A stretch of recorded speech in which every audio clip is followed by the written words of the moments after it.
Ta parole est une lampe à mes pieds, une lumière sur mon sentier. Psaume 119, verset 105. La méditation.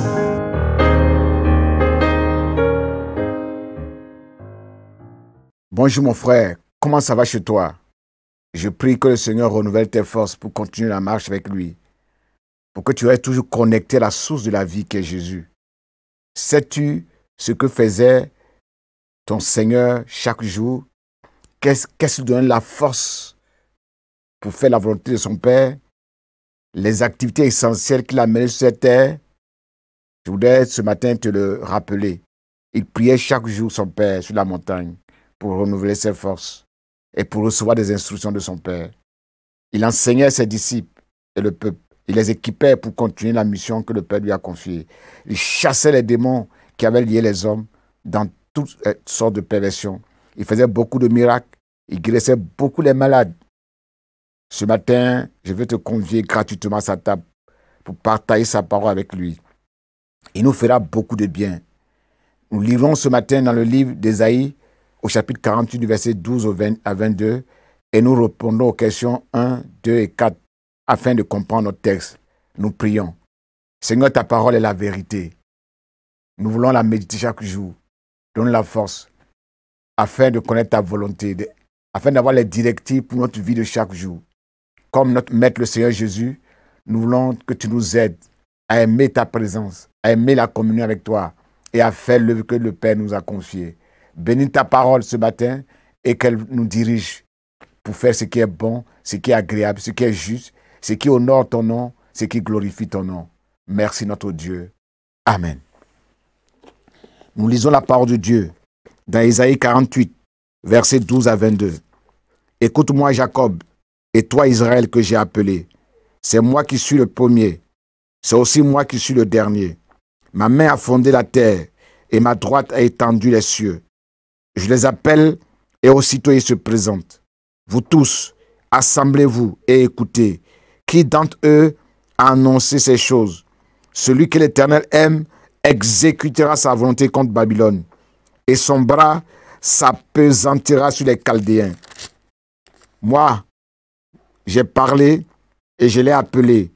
Je l'ai fait venir et son œuvre réussira. Approchez-vous de moi et écoutez. Dès le commencement, je n'ai point parlé en cachette.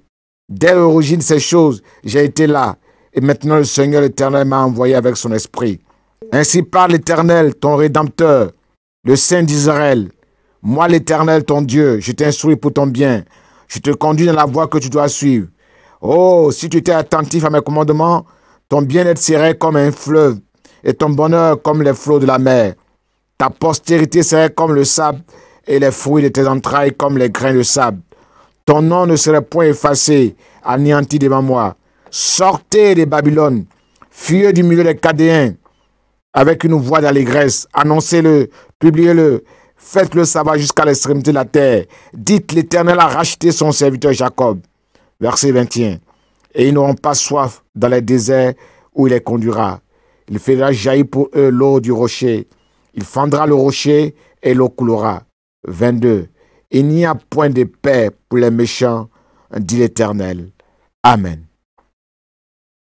Bien amis, avant de passer à la méditation de notre texte du jour, nous allons essayer de nous rappeler l'essentiel de ce que nous avons retenu dans notre méditation d'hier.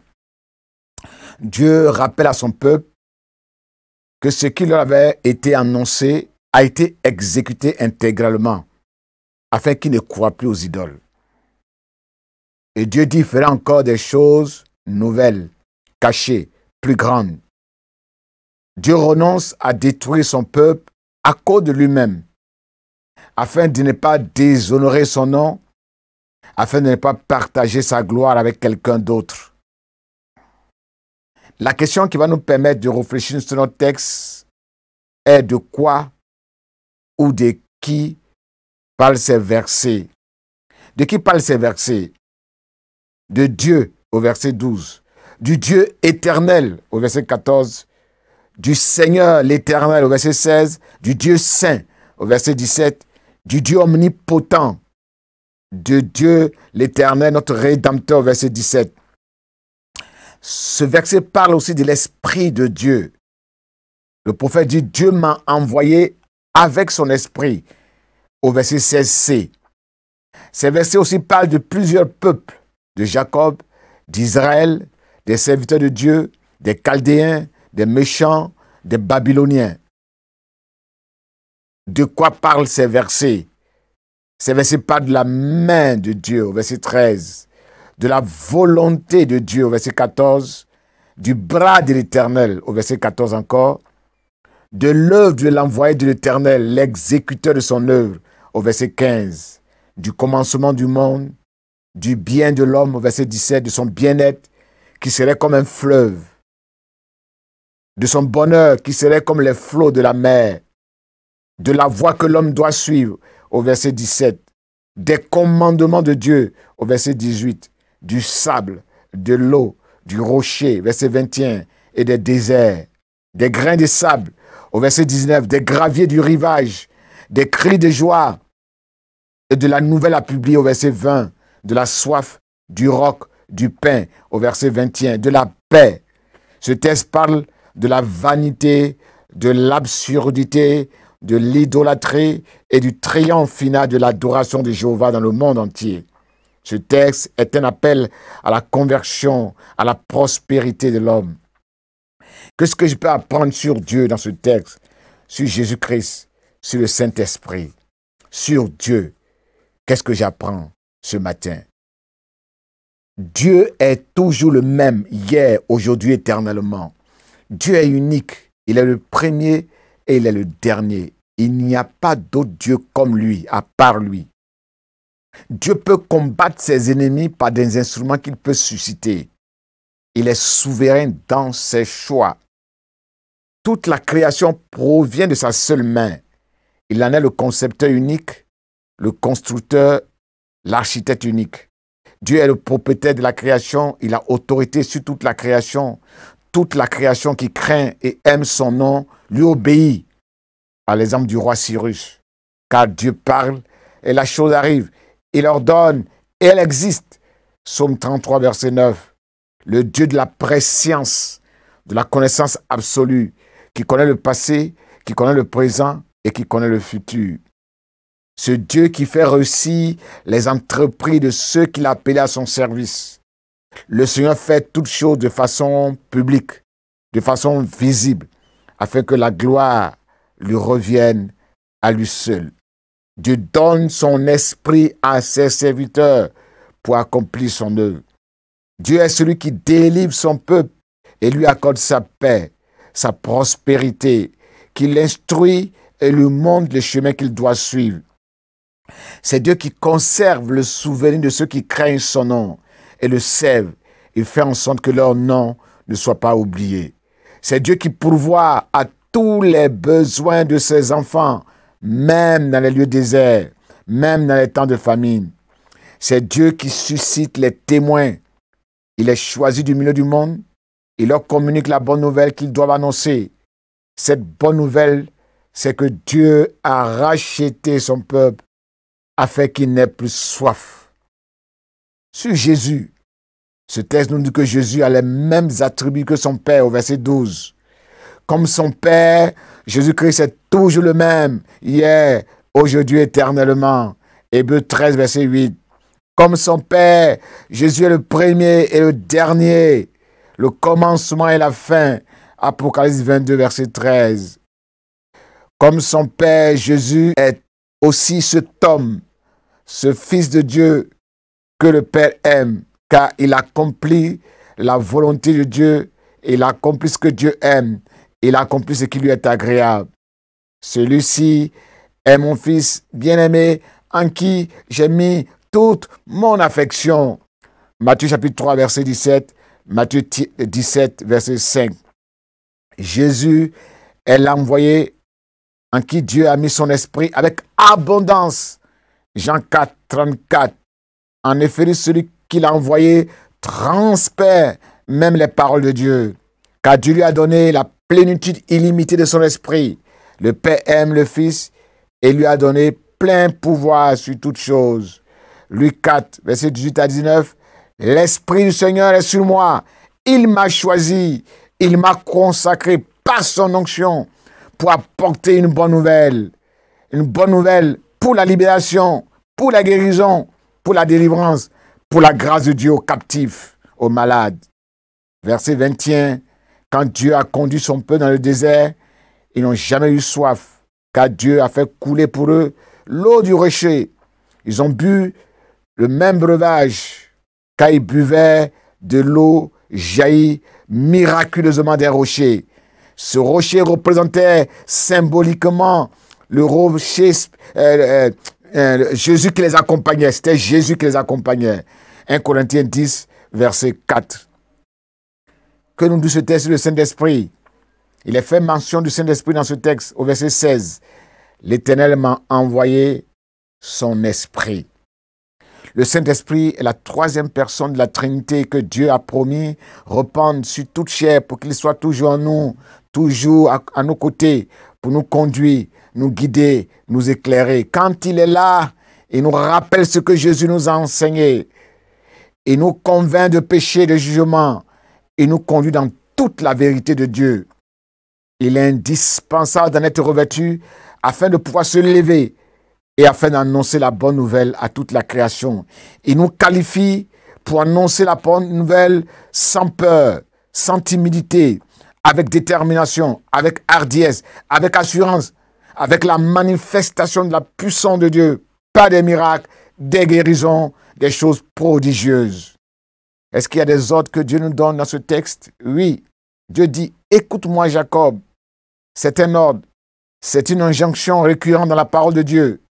Selon le contexte, il peut signifier entends, obéis, prête l'oreille, tends l'oreille attentivement. Cela signifie entre en relation personnelle avec Dieu, entre en dialogue avec moi. C'est un ordre qui s'adresse aux appelés de Dieu, aux enfants de Dieu. Écoute-moi peut aussi signifier sois concentré, sois sérieux, sois discipliné, sois attentif pour bien apprendre, pour bien discerner, pour bien saisir ma voix et rejeter la voix des faux prophètes, des lourds ravisseurs, des manipulateurs, des magiciens, des sorciers, des astrologues et des devins. Deutéronome 18, verset 14. Verset 14, verset 16. Pour que cette écoute produise des fruits pour le salut, Dieu demande à ses enfants que nous sommes de se rapprocher de lui. Il dit, rassemblez-vous, écoutez, approchez-vous de moi, écoutez. Dieu te demande, bien-aimé, de réduire la distance entre lui et toi. Il te demande d'être proche de lui, à côté de lui, dans sa présence, dans son intimité, dans sa maison. Jésus-Christ, en mourant sur la croix du Calvaire, par sa mort triomphante, a réduit l'écart, la distance entre nous et son Père. Le voile du temple qui séparait le lieu saint du lieu très saint a été déchiré du haut en bas.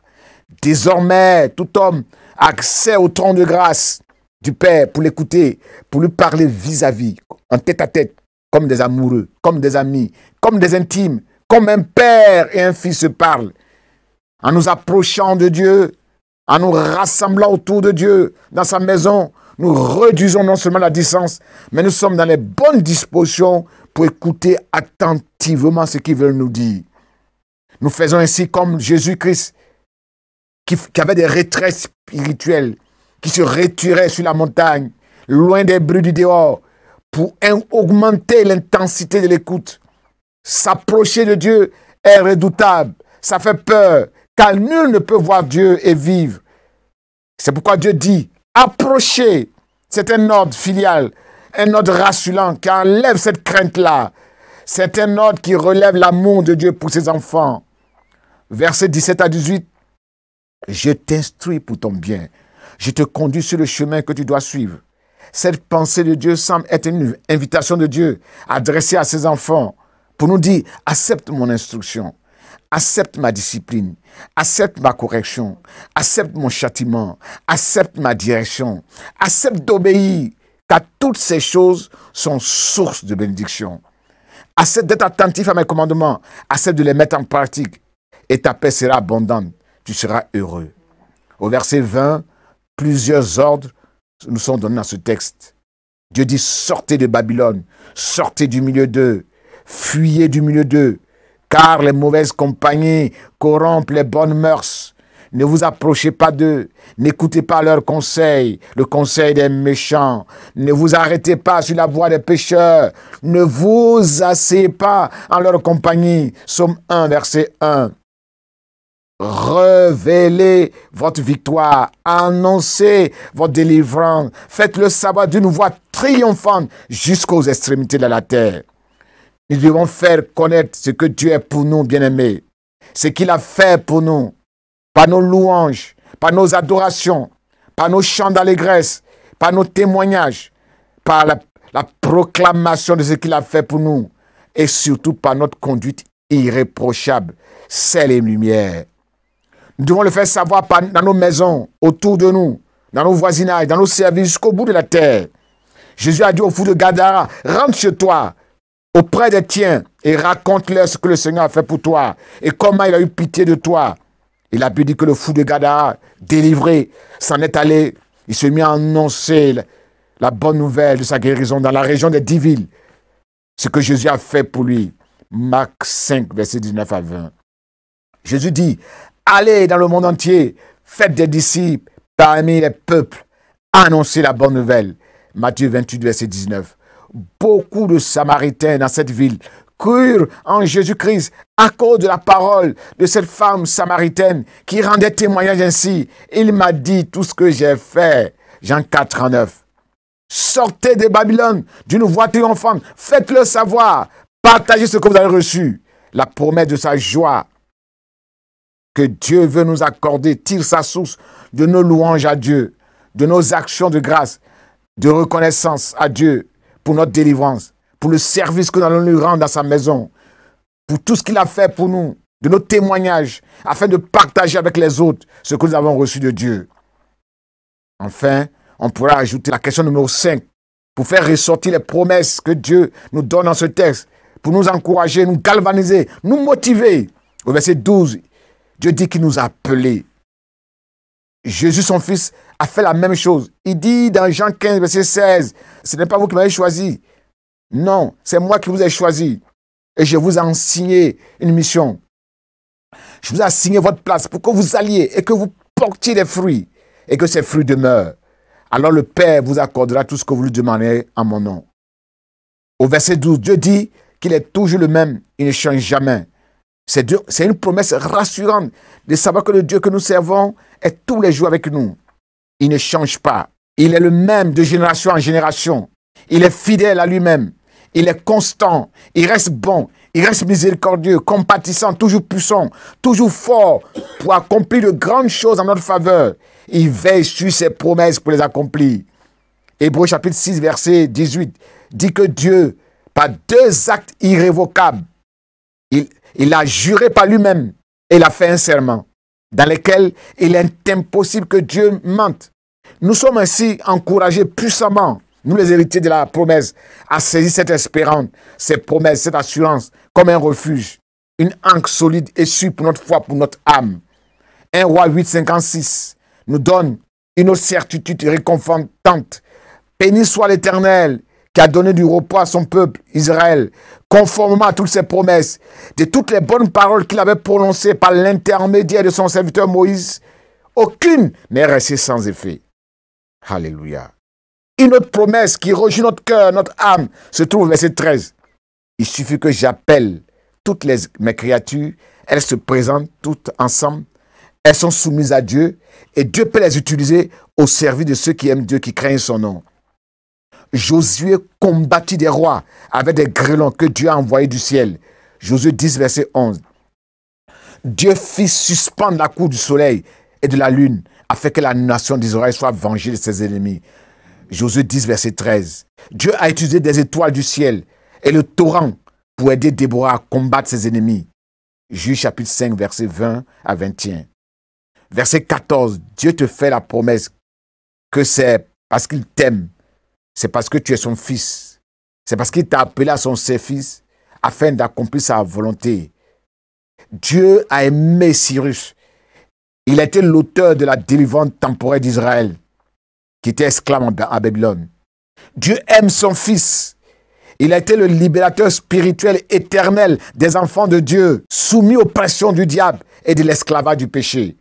Dieu nous fait la promesse que nos entreprises réussiront parce qu'elles émanent de lui. Elles réussiront si et seulement si nous acceptons de méditer fidèlement la parole de Dieu chaque jour, de garder ses commandements, de les mettre en pratique. Josué 1:8, verset 16. Dieu ne parle pas en secret, il ne parle pas en cachette. Il anticipe les événements. C'est une assurance de savoir qui nous annonce à l'avance ce qui va se passer, ce qui va arriver. Il nous prépare ainsi afin d'échapper aux calamités qui vont arriver, des temps de la fin. En effet, le Seigneur, l'Éternel, ne fait rien sans avoir révélé son secret à ses serviteurs, le prophète. Amos chapitre 3, verset 7. Au verset 16, l'Éternel m'a envoyé avec son esprit pour me guider. L'apôtre Pierre dit que la promesse du Saint-Esprit est pour toi, pour tes enfants, pour tes petits-enfants et pour tous ceux qui au loin, en aussi grand nombre, connaîtront le Seigneur Jésus-Christ. Acte 2, verset 39. Au verset 17, le Seigneur a promis de nous instruire, de nous conduire sur le chemin que nous devons suivre. Ce chemin de la vie qui est tortueux, qui est resserré, que beaucoup refusent d'emprunter. Lui va nous conduire sur ce chemin. Nous avons la promesse aussi qu'il ne laissera pas aller à la dérive, à la perdition. Il nous ramènera toujours vers lui, en nous châtiant, en nous corrigeant, en nous disciplinant, par amour, parce qu'il nous reconnaît comme ses fils. Il le fait pour notre propre bien, pour notre profit, pour que nous ayons la vie, pour participer à sa sainteté, pour porter davantage des fruits précieux à la gloire de son nom. Une vie juste, conforme à sa volonté, une vie vécue dans la paix, une foi renforcée, une vie chrétienne et résiliente. Dieu nous rend meilleurs ainsi. En effet, 2 Timothée, chapitre 3, verset 16, dit que toutes les Écritures ont été écrites, ont été données par inspiration, par Dieu, pour qu'elles soient utiles pour nous, pour qu'elles soient rentables pour nous, pour qu'elles soient profitables, afin que l'homme de Dieu soit parfaitement préparé, équipé, prêt à accomplir toute bonne œuvre. Au verset 18, la paix du cœur que Dieu nous donne, que Dieu nous promet, est une paix abondante, est une paix débordante, une paix durable, une paix inestimable, une paix constante, différente de celle que le monde nous donne. C'est une paix semblable à un fleuve calme et puissant, sans agitation, ni bouillonnement, ni perturbation. Ésaïe, chapitre 26, verset 3, dit ceci: à celui qui est ferme dans ses intentions, dans ses sentiments, Dieu lui assure une paix profonde, parce qu'il se confie en toi. Cette belle paix-là n'est pas à la portée des méchants. Au verset 19, c'est vraiment réconfortant d'avoir de telles promesses. Ta descendance sera pareille au sable. Tes rejetons seront aussi nombreux que les grains de sable. Ton nom ne sera jamais effacé, jamais éliminé devant moi. Ces belles paroles font allusion aux promesses faites aux patriarches qui ont été mises en berne à cause de l'exil. Dans Genèse chapitre 22, verset 17, Dieu dit: je te bénirai, je multiplierai ta descendance. Elle sera aussi nombreuse que les étoiles du ciel. Pareil au sable qui est au bord de la mer. De plus, ta descendance possédera les villes de ses ennemis. Exode 10, 22. Même si ton peuple Israël était aussi pareil au sable de la mer, un reste semblable reviendra. La destruction est décidée, elle déborde de justice. Apocalypse 3, verset 5, celui qui vaincra sera revêtu de vêtements blancs. Je n'effacerai point son nom du livre de vie. Je confesserai son nom devant mon Père et devant ses anges. Le verset 20 fait écho à 2 Corinthiens 6, 17. Si nous voulons être des messagers de la bonne nouvelle, si nous voulons que Dieu soit notre Père, qu'il nous accueille dans sa présence, qu'il marche avec nous, il y a un préalable, Il faut sortir du milieu du monde. Il faut sortir de Babylone, symbole de la corruption, de la décadence, et ne pas toucher à ce qui est impur, fuir les mauvaises compagnies. Versets 21 à 22. Il n'y a pas de paix, il n'y a pas de bonheur, il n'y a pas de joie, il n'y a pas de satisfaction. Il n'y a pas de panissement en dehors de l'eau que Dieu a fait jaillir du rocher, qui est Jésus-Christ, son Fils bien-aimé. Celui qui boit l'eau de ce monde aura toujours soif, mais celui qui boit l'eau que je lui donne n'aura plus jamais soif. Et cette eau deviendra en lui une source d'eau intarissable qui jaillira jusque dans la vie éternelle. Jean 4, 13. Quelle promesse! Quelle belle assurance réconfortante. À la fin de notre méditation, que pouvons-nous retenir, bien-aimés? Le verset 16 est accrocheur. Approchez-vous de moi. Écoutez, par le son de Christ versé à la croix du Calvaire, à la croix du Calvaire, j'ai libre accès au trône de grâce de Dieu. Je peux m'approcher de Dieu sans crainte, sans peur. Quel privilège!